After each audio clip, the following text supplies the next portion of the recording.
Buzzfeed's big Trump scoop implodes, the media botch a hit on Christian high school students, and the media try to target me with selective editing.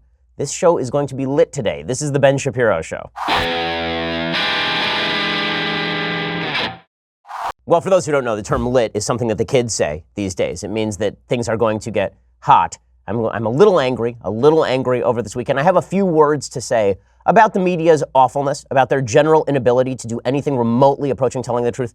I can't wait to get started. But you can, because first we have to talk about how you invest. So the fact is, there's a great article that just came out in the LA Times about market volatility driving investors back to traditional havens, things like gold and bonds. Maybe it's time for you to diversify, right? Maybe you should be looking at diversifying your savings plan. And the people you should be looking to for precious metal purchases, Birch Gold Group. Right now, thanks to a little-known IRS tax law, you can even move your IRA or eligible 401k into an IRA backed by physical gold and silver. Go check them out right now. Look back historically when the bottom falls out of everything else. Gold tends to safeguard savings. Birch Gold Group has thousands of satisfied customers, countless 5-star reviews, an A+ rating with the Better Business Bureau. Right now, contact Birch Gold Group and get a free information kit on physical precious metals. See if diversifying into gold and silver makes some sense for you. This comprehensive 16-page kit reveals how gold and silver can protect your savings, how you can legally move that IRA or 401k out of stocks and bonds and into a precious metals IRA if that's something that you're interested in doing. To get that no-cost, no-obligation kit, go to birchgold.com/Ben. That is indeed birchgold.com/Ben. Once more, let them know we sent you. birchgold.com/Ben. All right, so let me begin today's show by noting that the media are a flaming dumpster of hot garbage.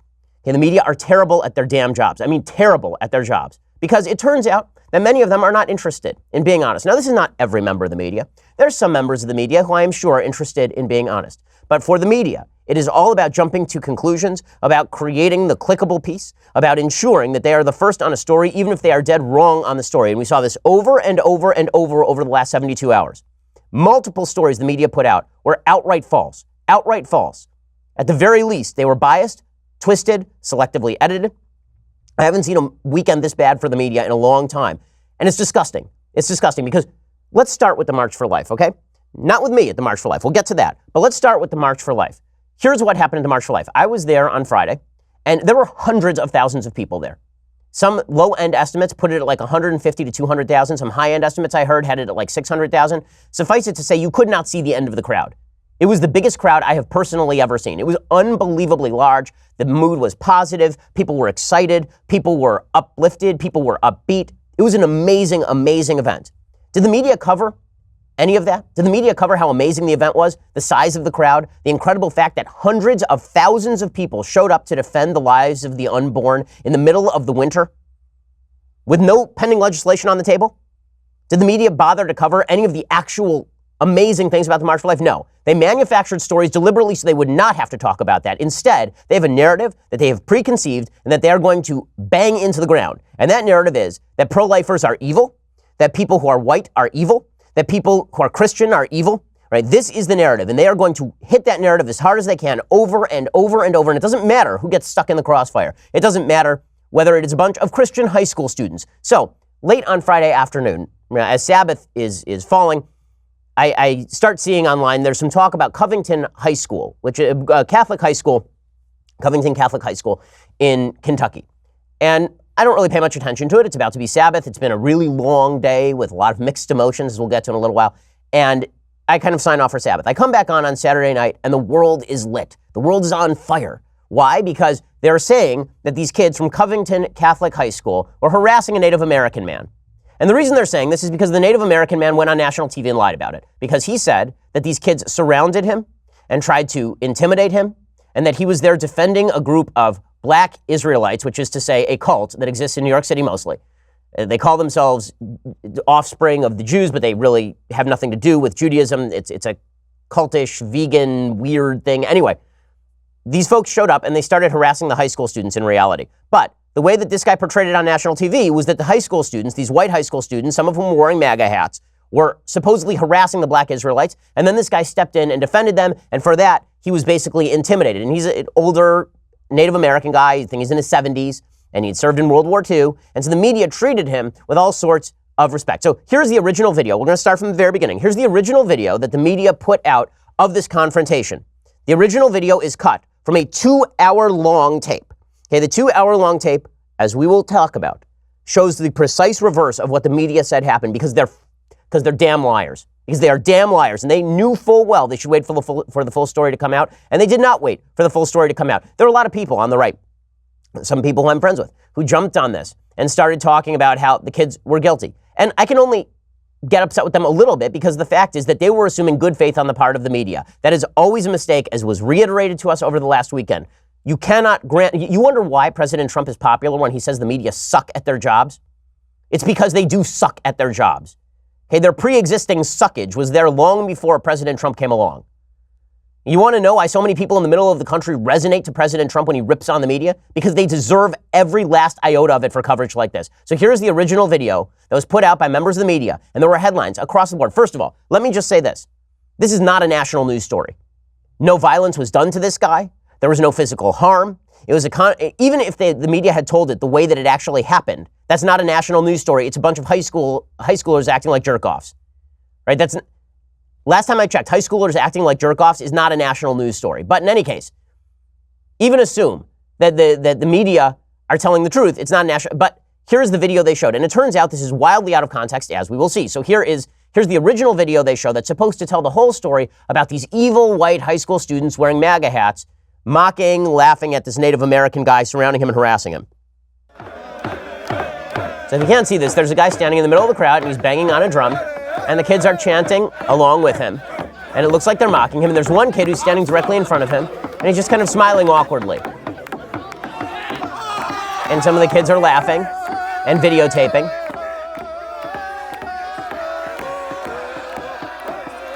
Okay, and it looks bad. Like on the face of it, it looks like these kids are mocking the guy, or that they're attempting to laugh at the guy, or something like that. Okay, and everybody goes nuts. How could they do this? First of all, nothing bad happened to the guy. There's no violence done to the guy.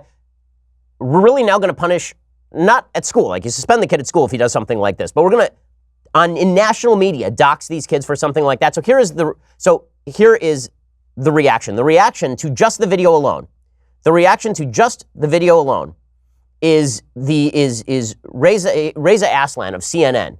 He tweets out, honest question, have you ever seen a more punchable face than this kid's? This kid's like 16 years old. He's literally standing there, smiling a little bit, because it's an awkward situation. How would you feel if there was a guy banging a drum in your face? Reza Aslan says this kid's face is punchable.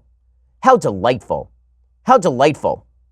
And then Howard Dean tweeted out this, right? The former head of the DNC. Covington Catholic High School seems like a hate factory to me. Why not just close it? Check out this thread. A hate factory? A hate factory? Now, let me just say, I do not think that it is any coincidence that on the same weekend the media decided to go after Karen Pence for teaching at a Christian school, that the former head of the DNC is suggesting that Christian schools should be shut down as hate factories. That's not a coincidence. In the media, the far left in this country, the increasing mainstream of the Democratic Party, they hate religious people, hate them with a passion. If this were just a normal high school, not a Catholic high school, you think Howard Dean reacts quite the same way? Okay, then there's this reporter, a reporter for Huffington Post, which Huffington Post, again, is just a manure pile of journalism. They don't even attempt to do journalism. They're moveon.org under another name. So the guy's name is Christopher Mathias, and he puts up a photo of this kid smiling next to a photo of white kids pouring drinks and ketchup on lunch counter protesters in Birmingham in 1960. As though these are equivalent in any way. So this kid is now a segregationist. This kid is now a KKK-style segregationist. And then a Buzzfeed reporter tweeted this out about these kids. A picture of the kid in the MAGA hat just standing there. Again, he didn't do anything. He was just standing there. He didn't mock the guy. He didn't do anything. And in fact, as we'll see, this kid, when somebody tried to start confronting the Native American guy, this kid turned around and tried to stop it. Okay, but they put up a picture. This reporter from BuzzFeed put up a picture of this kid next to a picture of Brett Kavanaugh and wrote, one theme of the conversations over the past 24 hours equals how deeply familiar this look is. It's the look of white patriarchy, of course, but that familiarity, that banality, is part of what prompts the visceral reaction. This isn't spectacular. It's life in America. So in other words, a white kid smiling is the look of white patriarchy, just like Brett Kavanaugh, who they accused of gang rape. Falsely, by the way. Just astonishing, astonishing stuff. And then a reporter from the New York Times put out a tweet like this. A reporter from the New York Times, it's not this tweet, I'll find it. There's a reporter from the New York Times who actually put up a tweet quoting a Facebook post by someone named Marlon James, who I've never heard of. And here's what the statement says that the New York Times reporter endorses. Okay, you ready for this? Here's the thing about Covington Catholic schoolboy. He didn't shout, he didn't rage, he didn't threaten, he did not even lift a finger, because he's not even 20 years old and already knows he never has to. He just stood there with his smirk, the line sealing his white privilege. A smirk saying that nothing you speak matters. Your existence doesn't matter. Your protest doesn't matter. Your dignity doesn't matter. Not even the fact that you were here first matters. You're a joke because I find you funny. You're a target because I got my bullseye on you. And you are nothing because I won't even remember you by the time I get home. This is racism boiled down to the core. Bigotry in excelsis. An editor at the New York Times tweeted out that this was a well-spoken objection to this kid. Again, even in the original video, all the kid's doing is standing there. Now, here's part of the problem. This guy, this Native American guy, lied to the mainstream media. I mean, there are a lot of people who are pussyfooting around what the guy did. He lied. Okay, this is not a mistake. He didn't make a mistake in describing the situation. He outright lied about the situation on national television and to the Washington Post. And everybody bought it and pretended it was okay because he's an older gentleman who served in World War II. Lies are lies no matter who speaks them. And if you're not willing to call out lies, then you are not doing your job as a journalist. Speak truth to power. Democracy dies in darkness. All these media liars. I'll get to that in just 1 second. First, we need to talk about how you can save time and money. Here's an easy way to save time and money and to cool down right now. Go online shopping, and when you do, make sure that you use Honey. You've probably heard me talk about Honey. It's the free, amazing browser extension that automatically helps me save money on all my favorite sites. I wouldn't be doing my job if I didn't tell you how Honey makes even Amazon better. With there are millions of sellers on Amazon using the same products, how do you know you're getting the best price? Honey does the shopping for you. As you shop on Amazon, Honey's best price finder automatically compares the prices of millions of sellers that carry the item you want. Honey even factors in shipping, sales tax, Amazon Prime status to make sure you're getting the lowest total price. I use Honey all the time, and I particularly like using it for Amazon because, as you know, I'm a huge Amazon fan. I'm an Amazon Prime customer, and Honey makes my shopping that much cheaper when I go to Honey. And we buy, there are too many products for me to describe each individual one that I buy from Amazon. Like, we buy everything from Amazon. We've probably saved hundreds of dollars by using Honey at this point. The next time you are shopping on Amazon, treat yourself to a free upgrade that guarantees you always get the absolute best price. Add Honey for free at joinhoney.com/Ben. That's joinhoney.com/Ben. Honey is the smart shopping assistant that helps you save time and money. Honey, again, joinhoney.com/Ben. All right, so here's what Phillips told the newspaper, and then we will see that there is video footage that shows he is lying. So he says that he accused the teens of harassing and intimidating him and claimed the scene grew ugly. He said, "It was getting ugly, and I was thinking, I've got to find myself an exit out of this situation and finish my song at the Lincoln Memorial. I started going that way, and that guy in the hat stood in my way, and we were at an impasse. He just blocked my way, and he wouldn't allow me to retreat." Okay, now, as you'll see from the tape, this is just an outright lie. He then accused the teens of chanting, "Build the wall." The tape is 2 hours long. There's not a single instance of anyone shouting "build the wall," and hurling racial epithets at the group of Native Americans. The tape is widely available. It is 2 hours long. There's not a single epithet shouted in Native American, not one. He also accuses the teens of shouting racial epithets at the Black Hebrew Israelites who are standing nearby. In fact, it turns out precisely the reverse. The Black Hebrew Israelites are shouting epithets at the kids. There's one black kid from Covington Catholic High, and the Black Hebrew Israelites are shouting the N-word at him. But the kids are the problem.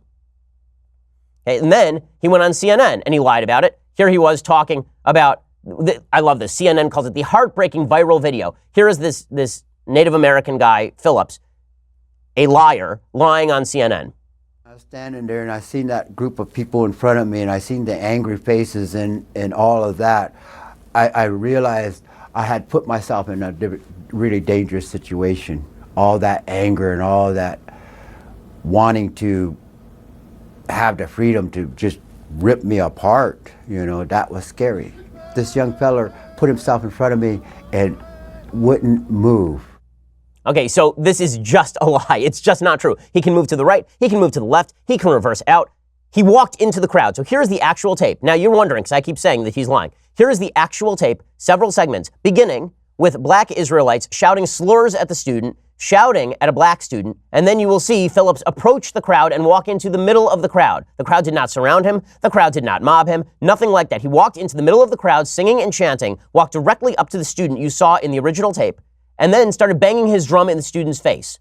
Here's what actually happened that the media refused to cover because they're they're liars. Your college degrees was paid off of the bloodshed of slavery. Your houses, your mortgages, everything your parents own was given to you by the bloodshed of our people. He said, this racist. What the hell is all this? Right. What the hell is you see a crackers with Make America Great hat on? Yeah, you's a cracker. You's a cracker. All of you crackers. Okay, the kids don't do anything, right? The kids are doing nothing.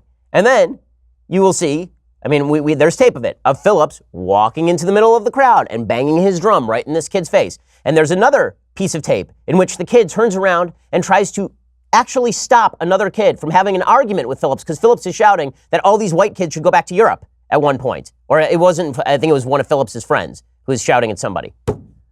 That's not how the media covered it. That's not, and we'll get to the students' statements about this, which are a lot more true than anything Phillips had to say, in just one second. So here is what the students said. First of all these folks online started trying to dox the kids. So Kathy Griffin, dox means find their personal information and put it out publicly. So Kathy Griffin put out a statement saying these kids deserve to be doxed. They're 15-year-old, 16-year-old kids who didn't do anything. And she's saying, now, you may say these kids were a little bit rude. You may say that these kids shouldn't have been making faces in the tape. Are we going to pretend that this is the great crime of the century? Are we going to pretend that this wasn't a manufactured media lie from the very outset? Is that what we're going to pretend now? We're going to pretend that these kids decided to mob a Native American guy when precisely the opposite is the case. The guy walked into the middle of the crowd to confront people, banged his drum in a kid's face while black Hebrew Israelites were shouting at people. Do we have the tape of the guy walking into the crowd? Let's play that. See, here he comes, banging the drum, right? Now, there's plenty of room for him to go to the Lincoln Memorial without walking through these kids. Plenty of room. Here he comes. He's walking into the middle of the crowd with a bunch of dancing friends of his, banging the drum, walking into the middle of the crowd. He deliberately sought out the crowd, walked into the middle of it, and we're supposed to believe that the kids wouldn't let him move through, mobbed him, and scared him. Nonsense. It's a lie. Okay, and then what happened is, because of all the doxing, they actually went after the wrong people because they don't care. Now, I'm old enough to remember when Laura Ingraham was boycotted for critiquing in mild fashion David Hogg, for saying that David Hogg was whiny. And she was boycotted. I said it was a dumb comment at the time. But was it boycott worthy? Of course not. It was absurd. Okay, David Hogg but he was untouchable. The Parkland kids, if you said anything about the Parkland kids, even saying they didn't know what they were talking about on guns, even saying they have a right to speak out, they went through something terrible, but they don't know what they're talking about, even this was considered uncouth. The entire left mobilized to destroy these kids, destroy them, for doing nothing, so far as I can tell, that is even remotely worthy of this sort of reaction. Andrew Hodge is the brother of one of these kids. Okay, and here's what he wrote. Yesterday was supposed to be a day of celebration for my middle brother, Alex, who got married last night. Instead, my family had to deal with the fallout of my youngest brother, Michael Hodge, being falsely accused for standing and smiling in front of an indigenous man with a drum. People then proceeded to spam my family with harassment and threats of physical violence. We then find out our parents' address was posted online. If that wasn't enough, our family-operated business has been slandered and attacked. No one reviews evidence or does any due diligence. They immediately escalate things to a state of frenzy over much of nothing. The zealots scream for the head of Michael Hodge, knowing that there will be zero consequences to them if anything happens to him. My parents, uncles, aunts receive messages stating that they are pieces of bleep parents and won't be able to protect Michael Hodge forever. Seriously, what kind of behavior is this? Michael Hodge is the best kid I know. He volunteers for Special Olympics, took them skiing this Thursday, is involved in the church youth group, doesn't drink, smoke, volunteer for Drug-Free Clubs of America, and is an aspiring chef. People then started circulating articles of him regarding his dreams and goals of being a chef, find the colleges he plans on attending, and proceed to blow them up, encouraging them to rescind offer and calling him a racist POS, piece of bleep. You reach out saying how terrible of a family we are, defame us, threaten us, and you know nothing about us. Yet you circulate the information and spam us like it is the only truth that has ever existed in your lives. You condemn my parents for being horrible role models, yet you jump to conclusions and were ready to string up an innocent dude? Is that what you are teaching your children and family? I sure hope not. It saddens me people have nothing better to do on Saturday than scour the internet for drama and then dig up info on a family and rile up an army to attack them. Hold yourselves to a higher standard. Set a better example for your sphere of influence. We will all be better off for it. Nobody's going to do that. By the way, quick correction. Phillips, the Native American guy at the center, is a Vietnam vet, not a World War II vet. Just want to correct that for the record. Because when we screw something up on this show, we try to correct it, unlike members of the media who keep doubling down. Okay, then the kid who's at the center of all this, the kid who did something terribly, terribly wrong by apparently standing there while a guy banged a drum in his face. That kid put out a statement too. And here's what his statement says. Quote, I am providing this factual account of what happened on Friday afternoon at the Lincoln Memorial to correct misinformation and outright lies being spread about my family and me. I am the student in the video who was confronted by the Native American protester. I arrived at the Lincoln Memorial at 4:30 p.m. I was told to be there by 5:30 p.m. when our buses were due to leave Washington for the trip back to Kentucky. We had been attending the March for Life rally and then had split up into small groups to do sightseeing. When we arrived, we noticed 4 African-American protesters who were also on the steps of the Lincoln Memorial, writes Nick Sandman. This is the Covington student in the middle of the controversy. I am not sure what they were protesting, and I did not interact with them. I did hear them direct derogatory insults at our school group. The protesters said hateful things. They called us racist, bigots, white crackers, F-words, meaning insult for gay people, and incest kids. They also taunted an African-American student from my school by telling him that we would harvest his organs. I have no idea what that insult means, but it was startling to hear. Because we were being loudly attacked and taunted in public, a student in our group asked one of our teacher chaperones for permission to begin our school spirit chants to counter the hateful things that were being shouted at our group. The chants are commonly used at sporting events. They are all positive in nature and sound like what you would hear at any high school. Our chaperone gave us permission to use our school chants. We would not have done that without obtaining permission from the adults in charge of our group. That's the chanting you're seeing the kids doing. They're not chanting to mock the guy. All they are doing is singing their high school song in order to drown out the racist stupidity being shouted at them. At no time did I hear any student chant anything other than the school spirit chants. I did not witness or hear any student chant build that wall or anything hateful or racist at any time. Assertions to the contrary are simply false. Our chants were loud because we wanted to drown out the hateful comments that were being shouted at us by the protesters. By the way, the tape lines up with this. It does not line up with a thing Phillips says. After a few minutes of chanting, the Native American protesters, who I hadn't previously noticed, approached our group. The Native American protesters had drums and were accompanied by at least one person with a camera. The protester everyone has seen in the video began playing his drum as he waded into the crowd, which parted for him. I did not see anyone try to block his path. He locked eyes with me and approached me, coming within inches of my face. He played his drum the entire time he was in my face. I never interacted with this protester. I did not speak to him. I did not make any hand gestures or other aggressive moves. To be honest, I was startled and confused as to why he had approached me. We had already been yelled at by another group of protesters, and when the second group approached, I was worried that a situation was getting out of control where adults were attempting to provoke teenagers. I believed that by remaining motionless and calm, I was helping to defuse the situation. I realized everyone had cameras, and that perhaps a group of adults was trying to provoke a group of teenagers into a larger conflict. I said a silent prayer that the situation would not get out of hand. During the period of the drumming, a member of the protesters' entourage began yelling at a fellow student that we stole our land and we should go back to Europe. I heard one of my fellow students begin to respond. I motioned to my classmate and tried to get him to stop engaging with the protester, as I was still in the mindset that we needed to calm down tensions. I never felt I was blocking the Native American protester. He did not make any attempt to go around me. It was clear to me he had singled me out for a confrontation, although I am not sure why. The engagement ended when one of our teachers told me the buses had arrived and it was time to go. I obeyed my teacher and simply walked to the buses. At that moment, I thought I had diffused the situation by remaining calm, and I was thankful nothing physical had happened. In a second, I'm going to read you the rest of this student's statement. But first, I need to tell you about life insurance. So here's the reality. We're all going to plot, and when we plot, we're going to want to make sure that our family had some money, right? I mean, that's just, if you're an adult, you need life insurance. It's the responsible thing to do. If you're married, it doesn't matter. You need life insurance. Go check it out right now. It is difficult, annoying to obtain life insurance, complicated sometimes. That's why Policy Genius has created a website that makes it easy for you to compare quotes, get advice, get covered without extra fees or commission sales agents. Policy Genius is the easy way to get life insurance. In minutes, you can compare quotes from top insurers to find the coverage you need at a price you can afford. From there, you can apply online. The advisors of Policy Genius will handle all of the red tape. They'll even negotiate your rate with the insurance company, all part of their best price guarantee. If you've been intimidated or frustrated by insurance in the past, try starting your search at PolicyGenius.com. In minutes, you can compare quotes and apply. You can do the whole thing on your phone right now. Policy Genius is indeed the easy way to compare and buy life insurance. It's also the responsible thing to do. Go check them out right now at PolicyGenius.com. Again, in minutes, you can compare quotes and apply. You can apply online. They'll handle all the red tape for you. PolicyGenius.com, the easy way to compare and buy life insurance. Okay, so more from this student who's been wrongly maligned by the lying media. His name is Nick Sandman, and he's the one who is apparently just like falsely accused gang rapist Brett Kavanaugh for standing there and not doing a thing, but he's a bad guy. Here's what he says. I never understood why either of the two groups of protesters were engaging with us, or exactly what they were protesting at the Lincoln Memorial. We were simply there to meet a bus, not become central players in a media spectacle. This is the first time in my life I've ever encountered any sort of public protest, let alone this kind of confrontation or demonstration.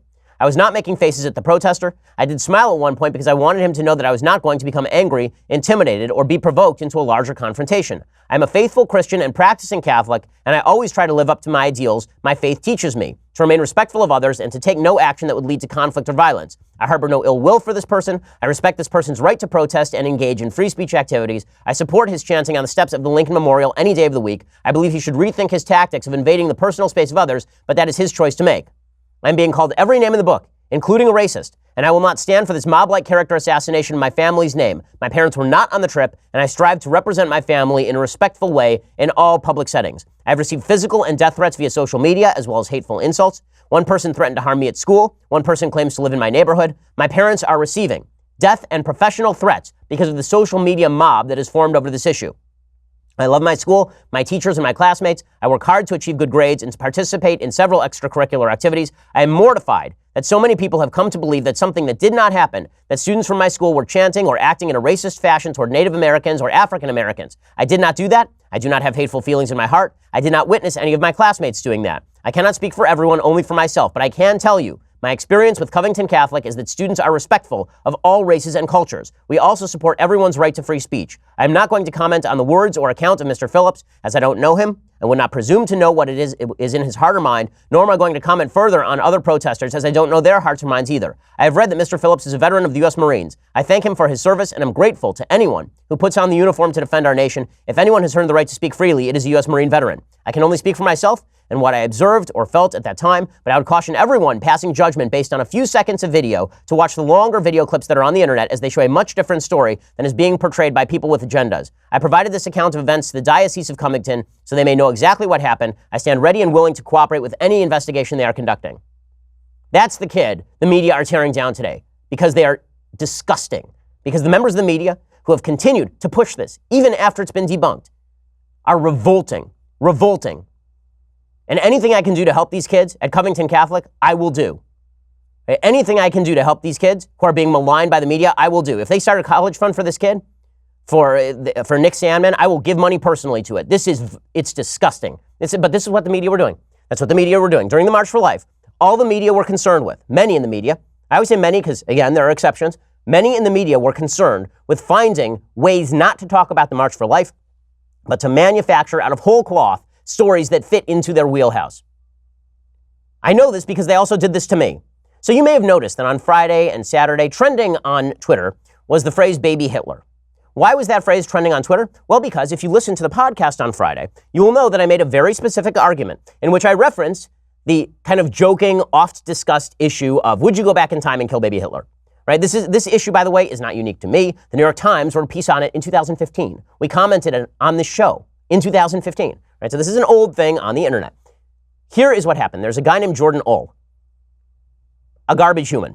And Jordan Ull took 21 seconds of my podcast from last Friday, and he cut it out of context. Right? And then he put it up on the internet. And it got 1.2 million hits, views within just minutes, because everyone on the left wanted to proclaim that I had said something crazy at the March for Life, because this fits in with their lying, stupid, nonsensical, false narrative that people at the March for Life are inherently crazy and wild. Okay, so here is the 21-second clip that this piece of garbage knowingly cut out of context and then put up as though I was saying something wild out of context. Here's the 21-second clip, and then you will hear the full clip, and you will see the media ran with this story because they were trying to manufacture a story in order to target not really only me, but the March for Life as a whole. Look at these crazy kooks out there showing up in the snow to march for unborn babies. They're all a bunch of nuts. Here's the 21-second clip, and then I will show you the context. The argument, I guess, here is that would you kill baby Hitler? And the truth is that no pro-life person on earth would kill baby Hitler, right? Because baby Hitler wasn't Hitler. Adult Hitler was Hitler. Baby Hitler was a baby. Right? What you presumably want to do with baby Hitler was take baby Hitler out of baby Hitler's house and move baby Hitler into a better house where he would not grow up to be Hitler, right? That's the idea. Okay, and then there's a cheer from the crowd. Oh, look at these crazy people cheering about. First of all, even out of context, is the idea from the left that you have to kill baby Hitler? I don't understand where the controversy is even here. Like, is the idea that, logically speaking, you must kill a baby who will grow up to be Hitler because we live in a Minority Report universe where you go back in time and you get to determine what crimes people commit before they commit them? That in and of itself is immoral. But this was not a context-free statement. I wasn't randomly discussing the idiotic internet baby Hitler hypothetical. I was discussing it in the context of a very specific argument. It is an argument made in the book Freakonomics and defended by the authors of that book that suggests that abortions in the 70s led to lowered crime rates in the late 80s and early 90s. And I was discussing this at length. By the way, there's a quasi-racist element to this argument because overwhelmingly, or at least disproportionately, the babies being killed in abortions in the 70s were of minorities and poor. So the idea is if you kill poor minority unborn babies, they won't grow up to be poor minority criminals. That's a pretty racist argument. Okay, so I was making the argument against that. Here is the full context of what I said, which if you listen to last Friday's show, you will know is what I said because you listened to the show and you're not a media hack. Here was the full context. That argument is that abortion lowers the crime rate, right? That what has lowered the crime rate traditionally has been killing all the would-be criminals. I don't know who's comfortable with the pre-crime version of humanity, where we get to decide before you're born whether you're likely to be a criminal and then abort you based on future criminal activity in which you have not participated. The argument, I guess, here is that would you kill baby Hitler? And the truth is that no pro-life person on earth would kill baby Hitler, right? Because baby Hitler wasn't Hitler. Adult Hitler was Hitler. Baby Hitler was a baby. Right? What you presumably want to do with baby Hitler was take baby Hitler out of baby Hitler's house and move baby Hitler into a better house where he would not grow up to be Hitler, right? That's the idea. Okay, the entire argument is about the morality of killing the unborn because you think they will commit crimes in the future. And you take the ultimate criminal, right? This is called an analogy. You take the ultimate criminal and you say, this is the ultimate worst person on earth. If you knew him as a baby, you wouldn't morally be allowed to kill him as a baby because babies are not responsible for the actions of their future selves. Instead, you work to ensure the life of the baby and then try and bring him into the best circumstances. This is utterly uncontroversial. I mean, wildly uncontroversial. Not only will I double down on this, I will infinity down on this because this is the easiest, most clear argument. There's nothing wrong with this argument in any way. And people on the left still have failed to explain what is wrong with the argument because they didn't engage with the argument. Instead, because I said the phrase baby Hitler and because that's inherently kind of funny, which is sort of the point, because I said that phrase, they decided that they were going to come after me with a hatchet. Okay, if they want to be the defenders of people who kill babies, go for it. All yours, guys, all yours. But it just demonstrates once again how wildly dishonest and disgusting these people are. I mean, disgusting. There were media outlets that took that 21-second clip I showed at the beginning. I played at the beginning a few minutes ago. They took the 21-second clip and posted that. And when I contacted these media outlets and said, guys, you might want to actually put up the full 3-minute clip so people know what I'm talking about, the media outlets would say, okay, you know what, you're right. Maybe we'll put up the 3-minute clip, but we're not going to change the article or change the transcript. That's right, because you got clicks off it, because you're liars. Because if you lie, and if you lie consistently enough, then people start to believe the lie. So the two big stories from the March for Life were not these 600,000 people who showed up in the snow to March for Life. The story, apparently, according to the media, were a bunch of high school kids who were racist, false, and me talking about baby Hitler, which was not even a story. Amazing what the media will do to avoid talking about the actual story. And then we'll get to the worst media botchery of the weekend, because this one actually has national implications. We'll get to that in just 1 second. First, I got to tell you about your window treatments, your blinds. Okay, so the fact is that you come into your house and you think, everything around here looks pretty nice, but it still feels kind of dingy. That's because your window coverings stink. Okay, you need to replace them. When your window coverings are right, everything in your house looks better, more expensive. But when they're wrong, it looks like you rented an apartment on Skid Row. Blinds.com makes it really easy for you to change those window coverings. You're not sure what you want or even where to start. With Blinds.com, you get a free online design consultation. You send them pictures of your house, and they send back custom recommendations from a professional for what will work with your color scheme, furniture, and specific rooms. They'll even send you free samples to make sure everything looks as good in person as it does online, and every order gets free shipping. Here's the best part. If you accidentally mismeasure or pick the wrong color, if you make a mistake, Blinds.com will remake your blinds for free. They've really made it easy for you. There's no excuse to leave up those mangled blinds. Go check them out right now. For a limited time, you get 20% off everything at Blinds.com when you use promo code Ben. That's Blinds.com, promo code Ben for 20% off everything. For wood blinds, cellular shades, roller shades, and more. Blinds.com, promo code Ben. Go check them out right now. Blinds.com, promo code Ben to get that special deal, 20% off everything. So I'm going to get to the worst media botchery of the weekend, one with national implications. In just 1 second, you're going to have to go over to dailywire.com and subscribe to See It Live. If you want to join the show live, if you want to get 2 hours extra this afternoon and every afternoon live of my show and see the video of it and get my show commercial free and all of those things, all you have to do is go and subscribe right now. Believe me, you're going to want extra time with me today. I want extra time with me today. My goodness. I'm in a glass cage of emotion. You want to be part of it? Go check that out over at dailywire.com, $9.99 a month or $99 a year. When you do $99, you get this, the very greatest in beverage vessels, the leftist tears, hot or cold tumbler, filled with tears of media members who have their dreams shattered by the realities of tape. So go check it out, the leftist tears, hot or cold tumbler. Also, it's almost time for our next episode of The Conversation. Tomorrow at 7 p.m. Eastern, 4 p.m. Pacific, Andrew Klavan will be taking your questions. Phew, when I saw The Conversation, I thought it was going to be me. Andrew Klavan will be taking your questions and answering them live on air. So get ready to have your mind blown by the wisdom and knowledge you've been waiting for and get his hair curation tips. As always, this episode will be free for everyone to watch on Facebook and YouTube, but only subscribers can ask the questions. Once again, subscribe to get your questions answered by Andrew Klavan tomorrow at 7 p.m. Eastern, 4 p.m. Pacific, and join the conversation. Also, subscribe over at YouTube and iTunes and all the rest. We really appreciate your support. Really, we do, because the fact is there are too many people who don't support reality. So go support us right now by becoming a subscriber and join our team. We're seriously grateful that you're part of it. We are the largest, fastest growing conservative radio show and podcast in the nation.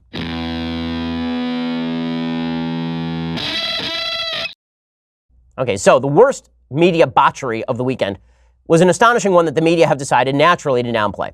And that is, we talked about it on Friday on the show. There was a report from Buzzfeed. We talked about it on the radio show. There was a report from Buzzfeed suggesting that President Trump had told Michael Cohen, his personal attorney, to lie to Congress. And they said they had evidence. They said they had documentary support. They had text messages. Right? They said that they knew for a fact that Trump had told Michael Cohen to lie. Right? Well, if that's true, that's impeachable. Right? If it's true that there's evidence that Trump told Cohen to commit perjury, that is open subornation of perjury and obstruction of justice, he would likely find himself impeached if that were true. Or at least he'd be in serious jeopardy of impeachment. But as it turns out, BuzzFeed is totally full of crap. Now, when we analyzed the article last week, I talked specifically about the holes in the article. Namely, they don't cite any of the documents. It's two unnamed law enforcement officials. We didn't know what the documents actually said. Right? There was a lot of vagary about the article itself. It was just super long. But then something happened, something rare. So Robert Mueller himself, right, the Mueller team, have been publicly extraordinarily tight-lipped. They've not been talking openly about the goings-on in the investigation. It's not been something they've talked about a lot, which is good, right? And that's what they should be doing. It's their job to shut up. But on Friday, they did something unique. On Friday night, they disputed the BuzzFeed story. They came out and they said, this is just not correct. Here is what Peter Carr, a spokesman for Mueller's office, said in a statement, quote, BuzzFeed's description of specific statements to the special counsel's office and characterization of documents and testimony obtained by this office regarding Michael Cohen's congressional testimony are not accurate. Okay, so the Mueller report, right, the people compiling Robert Mueller's team over at the FBI said openly, BuzzFeed is totally full of crap, totally full of it. Now, it's an unbelievable statement because BuzzFeed was basically claiming that the president was on his way out. They were claiming his presidency was over. Done. Finito. Right? That was what they were claiming. And Mueller came out and said, wait. You guys, I don't know where you're getting this, but this ain't true. How astonishing is it that Mueller himself came out, his team came out specifically and disputed our report? It's unbelievable. It's unbelievable. Naturally, BuzzFeed just stood by their decision to publish. So Ben Smith went on CNN with one of his reporters, not one of his reporters who actually was on the story, right? So it was written by two reporters, Jason Leopold and Anthony Cormier. Jason Leopold has a highly checkered history in the past as a reporter. He reported years ago Karl Rove was going to be indicted. That turned out not to be true. Jason Leopold didn't show up on CNN. Where was he? No one knew. But Ben Smith did, and he explained, no. Well, of course we had to run with the story. Yeah, we're going to publish this. There are a lot of limits around what we can say. Like, I think that we have said a certain amount about what we have. We have some in the story. We said some things on television. We stand by all of it. But I think what we have discussed this morning, just that in the context of the president's lawyer calling for a leak investigation, we're being extremely careful. Okay, so they're not going to explain why they're defending the story, and they're not going to explain why Mueller's office just clocked them in the side of the head with a meat hook. But they stand by their story. And then BuzzFeed continued to say that they stand by their reporting. And they also explained that Jason Leopold was just away on assignment. That's why he wasn't there at CNN. He was away on assignment. Are solid. This reporting is accurate. So the people are saying heads should roll at BuzzFeed. No. That you're hurting the news business as a whole. What do you say? I've been a reporter for 20 years. My first job was on the loading dock of the Panama City News Herald. Right? They wouldn't give me a job inside because I was too young and green. I've been doing this again and again and again and again. Okay, it's okay, so they blow the story, right? Mueller said I'm not saying it. Trump isn't saying it. It's not Trump saying on Twitter fake news. It's Mueller himself saying the story's wrong. Doesn't matter. CNN reports it. Oh, well, BuzzFeed says it's true. And then, I love this, Chuck Todd tweets out from NBC. He tweets out, those trying to tar all media today aren't interested in improving journalism, but protecting themselves. There's a lot more accountability in media these days than in our politics. We know we live in a glass house. We hope the folks we cover are as self-aware. Bull freaking bleep. Bull bleep. Bull horse pucky. Absolute nonsense. Are you kidding me? The folks in the media, show me who's going to get fired over this Native American story, over this Covington Catholic High School story. Show me who's going to get fired. Show me who's going to get fired in the media over taking stuff of me completely out of context and not reporting it. Show me who's going to get fired at BuzzFeed for misreporting a story the Mueller office says they got wrong. Show me the person. Show me the person who gets suspended. Show me the person who even gets ripped. Forget about suspended. Forget about dismissed. Show me the person who even gets tutted. Show me the correction at the bottom of the story. There will be none. None. It's unreal. It's unreal. So you wonder why people in the media are not trusted by the American people? Maybe because they promote lies for their own political point of view. And I'll give you another example of that. Okay, so when I say that the media have a bunch of narratives and they seek to promote those narratives at every available opportunity, I mean it. So let's look up some headlines about the Women's March. Okay, so the Women's March took place on Saturday and 9 people showed up. Right? No, like really, the number of people who showed up for the Women's March was significantly lower than the number of people who showed up for the pro-life march that we were at on Friday. And the Women's March received significantly more TV coverage than the March for Life. According to Media Research Center, the 2019 Women's March, which again had 9 people there, received roughly 15 times more news coverage than the 47th March for Life on broadcast television. Shocker. And the only coverage the March for Life has received on television at all has been my comments about why you should not slaughter the unborn on the basis of suspicion of future crime, and a bunch of high school students being lied about by the national media. The 2019 Women's March fetched 14 minutes and 26 seconds of coverage between Wednesday morning and Saturday evening, as opposed to 58 seconds for the March for Life, where, by the way, the Vice President personally appeared and the President of the United States appeared via tape. It's amazing. Okay, and did anybody actually mention the actual story at the March for Life? No. So I'm looking right now at, let's look at Google News for the March for Life. So I'm doing this in real time. Okay, so we'll see. It says, represent us. Women's March returns amid controversy over anti-Semitism. And it says 4 women on what the 2019 Women's March was like. That's from The Cut. Elle.com, all the best signs from the 2019 Women's March. And then this one from the Voxplainers. The 2019 Women's March battled controversy. These women turned out anyway. Now look at the heroism. And then the Washington Post. The Women's March has always been divisive. Here's how we can fix it. So what was the actual story from the Women's March? It wasn't that they were sort of plagued by controversy. It was that at the Women's March, Linda Sarsour, who is one of the chairwomen of the Women's March, got up and openly called for a boycott of the state of Israel, which is base anti-Semitism. She called for it from the podium and people cheered. I'm looking at the headlines from Google. There is not a single headline on Google News about what Linda Sarsour said at the top of the search for Women's March. Not one. Not one. Okay, it's astonishing. Here's what she said. Anything from Medicare for all to ending the war in Yemen to standing up for free speech and our constitutional right to boycott, divestment, and sanctions in these United States of America. So there she is saying that we should be in favor of BDS. Now, the way that these activists couch it is, we're in favor of the right to boycott. You have the right to boycott in the United States. You just can't get a federal contract if you do. Just like you can't get a federal contract if you racially discriminate against black people.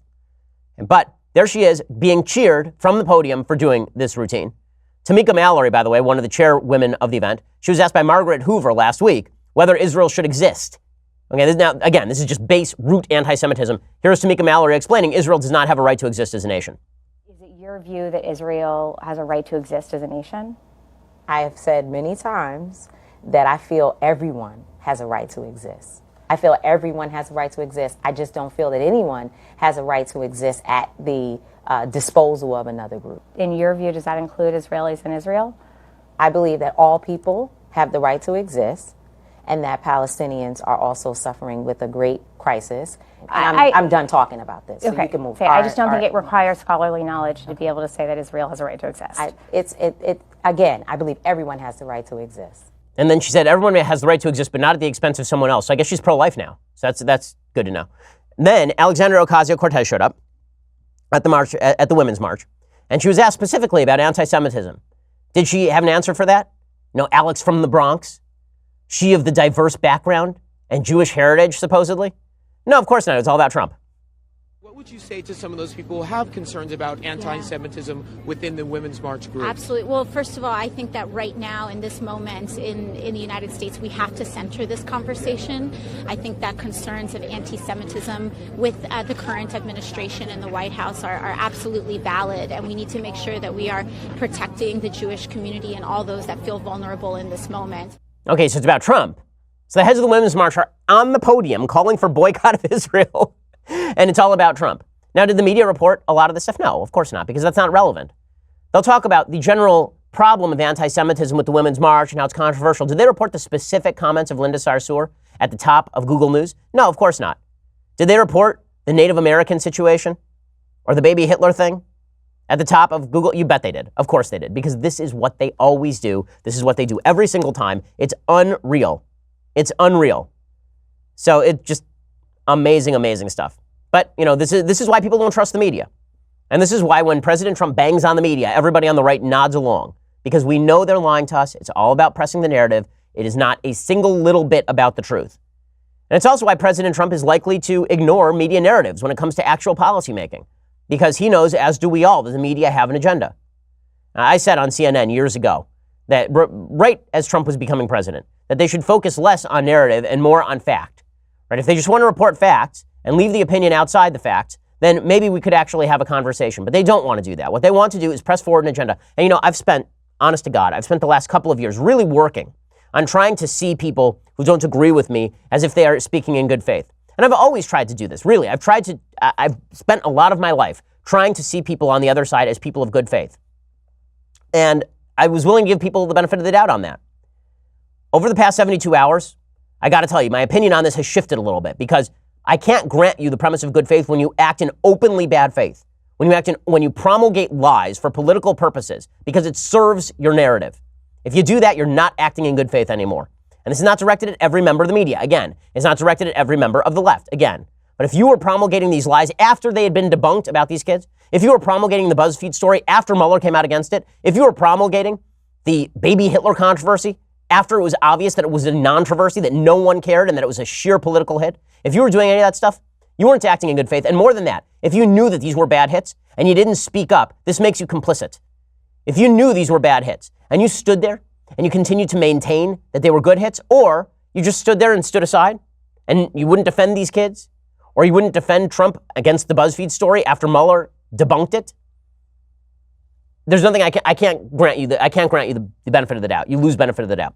Okay, time for some things I like and then some things that I hate. So, things that I like. Let me remind you, there was this thing called the March for Life that happened on Friday that the media largely ignored in favor of these other two narratives that were sheer garbage.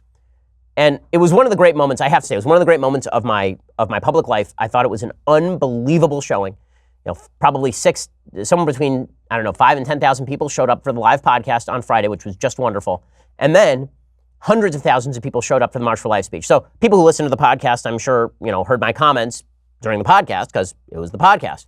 But they may not have heard my March for Life speech. So here in its entirety was the speech that I gave at the March for Life on Friday in front of probably a couple of 100,000 people.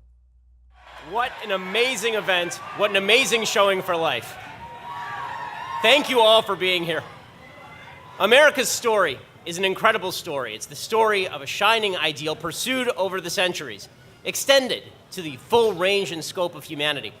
America was founded on the promise of God-given rights, chief among them the rights to life and liberty.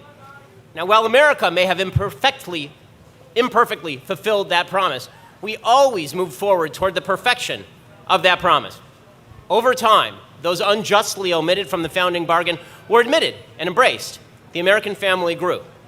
Only one group was left behind. That group had once been the most prized possession of a great and moral people, its children. The souls entrusted to us by the Creator, given to us with care and love. We built the country for our children. We built our lives for our children. And then something happened. we, as a country, decided to erase them. We decided that the present was more important than the future. We decided that convenience was more important than basic decency. We decided that we could safely blot out millions of souls who could not protect themselves, still forever, voices that could not speak. We dehumanized the most human, the most innocent among us. We lied to ourselves. And then we built walls around that lie. We lied about the science. We falsified anti-scientific arguments about the origin of life. We pretended that human beings were not actually human beings.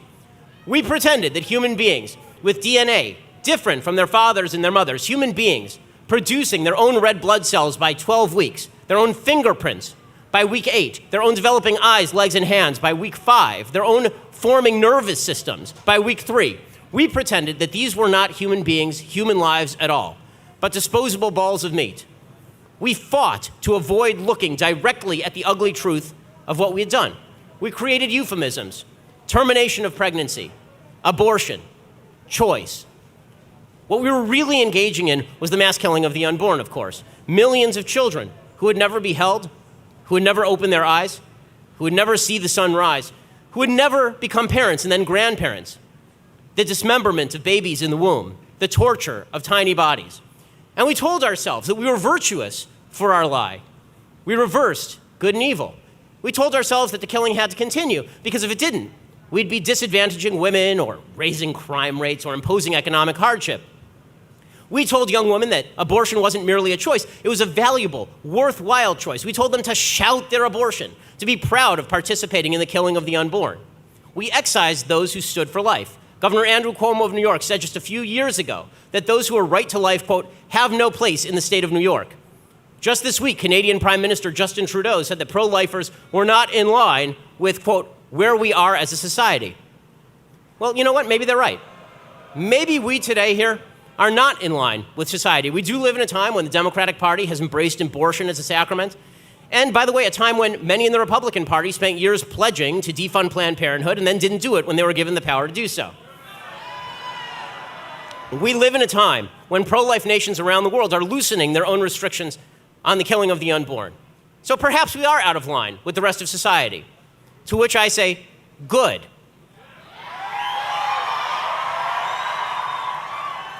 So were the abolitionists. So were the civil rights marchers. So were the martyrs in Rome and the Jews in Egypt. Righteousness doesn't have to be popular. It just has to be righteous.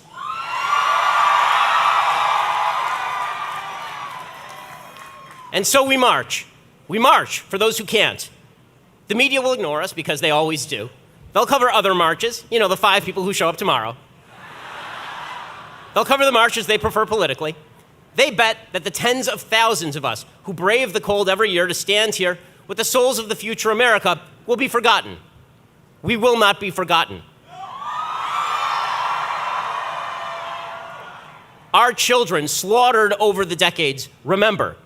They look at us from above, and they know that they meant something, that they do mean something, so long as we keep them in our minds and in our hearts. Our children standing here with us, the ones who are here today, they will remember too. They will remember, and they will march until they no longer have to march. Our children yet unborn will remember, and they will thank us in their prayers.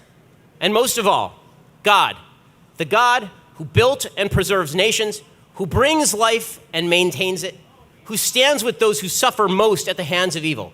He will remember us too. He will remember America and he will bless her. God will bless us because we are the guardians of his most precious creations. We stand between America and the darkness, and we will march until that darkness is banished forever and all of our children can stand together in the sunlight. Thank you so much.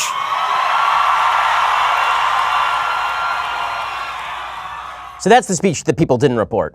What they reported instead was a 21-second clip taken by a progressive activist who's determined to try and come after our show. That's what they'll report. So well done, media. You guys did a wonderful job. Other things I should mention.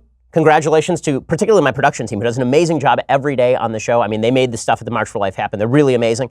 We did win the Best News Podcast over at the iHeart Radio Awards on Friday night, so that's pretty exciting stuff. We were the best news podcast. We defeated other shows with different viewpoints. I won't mention names like Pod Save America. We did actually win an award, so that was fun. And you know what? There's been enough anger on the show today, so I'm going to skip the things that I hate. I'll save it for probably later today. So if you are a subscriber, then later today, you can actually watch me go off. I have much more to talk about, but unfortunately, we've run our time limit here. You can go check us out over at dailywire.com for $9.99 a month, and there'll be 2 more hours of this. I have a lot more to get to this afternoon. We will see you then, or we'll see you here tomorrow. I'm Ben Shapiro. This is The Ben Shapiro Show.